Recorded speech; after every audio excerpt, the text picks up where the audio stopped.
एक राजा था, उसके 12 बेटे थे। जब वे बड़े हो गए तब राजा ने उनसे कहा कि तुम्हें अपने अपने लिए एक एक पत्नी ढूंढ कर लानी है।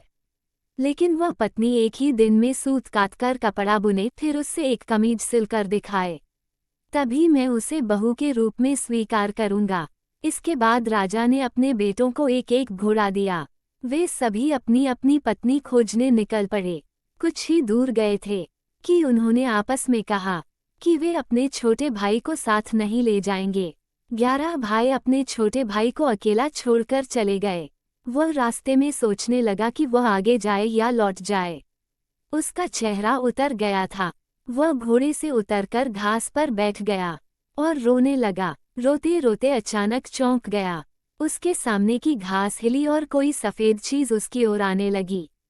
जब वह चीज़ राजकुमार के पास आई तो उसे एक नन्ही सी लड़की दिखाई दी। उसने कहा, मैं छोटी सी गुड़िया हूँ, यहाँ घास पर ही रहती हूँ। तुम यहाँ क्यों आए हो? राजकुमार ने अपने बड़े भाइयों के बारे में बताया। उसने अपने पिता की शर्त के बारे में भी बताया। फिर उसने गुड़िया से पूछा, क्या तुम एक दिन में सूत काटकर कपड़ा बुनकर एक कमीज सिल सकती हो? अगर यह कर दोगी तो मैं तुमसे शादी कर लूँगा। मैं अपने भाइयों के दुर्व्यवहारों के कारण आगे नहीं जाना चाहता। गुड़िया ने हाँ कर दी। तुरंत ही उसने सूत काटा कपड़ा बुना और एक छोटी सी कमीज लेकर महल की ओर चल पड़ा। जब वह महल में पहुंचा तो उसे शर्म आ रही थी, क्योंकि कमीज बहुत छोटी थी। फिर भी राजा ने उसे विवाह करने की अनुमति दे दी। राजकुमार गुड़िया को लेने चल पड़ा। जब वह घास पर बैठी गुड़िया के पास पहुंचा तो उसने गुड़िया से घोड़े पर बैठने को कहा। गुड़िया ने कहा, मैं तो अपने 2 चूहों के पीछे चांदी की चम्मच बांधकर उसमें बैठकर जाऊंगी।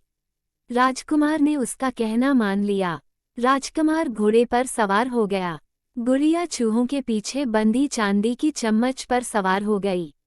राजकुमार सड़क के एक ओर चलने लगा, क्योंकि उसे डर था कि कहीं उसके घोड़े का पांव गुड़िया के ऊपर न पड़ जाए। गुड़िया सड़क के जिस ओर चल रही थी उस ओर एक नदी बह रही थी। अचानक गुड़िया नदी में गिर गई, लेकिन जब वह नदी के अंदर से ऊपर आई तो राजकुमार के समान बड़ी हो गई थी। राजकुमार बहुत प्रसन्न हुआ। राजकुमार महल में पहुंचा तो उसके सभी बड़े भाई अपनी अपनी होने वाली पत्नियों के साथ वहां आ चुके थे। लेकिन उसके भाइयों की पत्नियों का न व्यवहार अच्छा था, न ही वे सुंदर थीं। जब उन्होंने अपने भाई की सुंदर पत्नी को देखा तो वे सभी जल भून गए।